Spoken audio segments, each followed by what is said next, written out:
একজনের দাওয়াত, কিন্তু হাজির প্রায় ১০০ জন।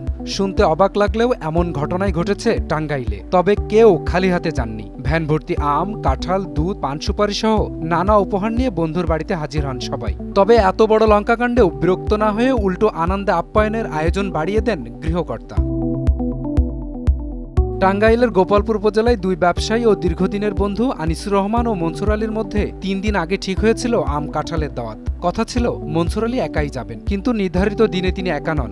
সঙ্গে নিয়ে হাজির হন এলাকার ব্যবসায়ী, বন্ধু, সহপাঠী, আত্মীয় সহ প্রায় ১০০ জন। চমক এখানেই শেষ নয়, অতিথিদের সঙ্গে ছিল আম, কাঁঠাল, দুধ, পান সুপারি সহ নানা উপহার। খবর পেয়ে গৃহকর্তা আনিসুর রহমানও মুহূর্তেই বাড়িয়ে দেন রান্নার আয়োজন। হাসি আনন্দে জমে ওঠে পুরো বাড়ি। বাপ দাদারা এইভাবে থাকতো, এই স্টেশন গেতো, আইতো আম কাঁঠাল নিয়ে, এই আম কাঁঠাল সিজনে আমরা এই পরিবেশটা বজায় রাখার জন্য আমরা রাখছি। আমরা বন্ধুত্ব রাখার জন্য আমরা রাখছি।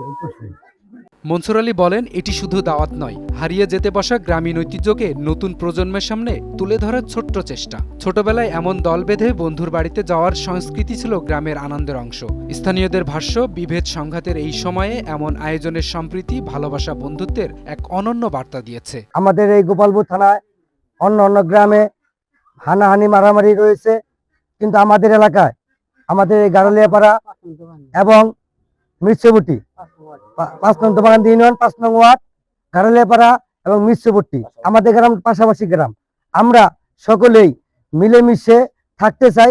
সেটাকে ধারাবাহিকতা রাখার জন্য আজকে মির্চবুটি থেকে আমাদের গ্রামে সবাই দাওয়াত খাইতে আসছে, আম কাঁঠাল দাওয়াত। আমরা চাই আমরা সকলে মিলেমিশে যেন এইভাবেই থাকতে পারি।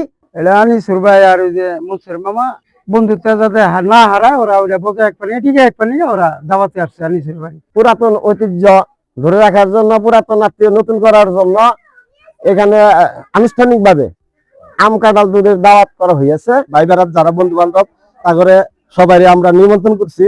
নিমন্ত্রণে তারা উপস্থিত হয়েছে। উপস্থিত থাকার জন্য সবাইকে আমরা আন্তরিক থেকে ধন্যবাদ। শেষ পর্যন্ত এটি শুধু আম কাঁঠালের দাওয়াত ছিল না, বরং শত মানুষের মিলন মেলায় পরিণত হওয়া বন্ধুত্ব, আন্তরিকতায় আর হারিয়ে যেতে বসা গ্রামীণ সংস্কৃতির এক ব্যতিক্রম উৎসব। এলাকা জুড়ে এখন এই ১০০ অতিথির দাওয়াতই আলোচনার এখন কেন্দ্রবিন্দু। এপি পলাশ, টাইমস টুডে।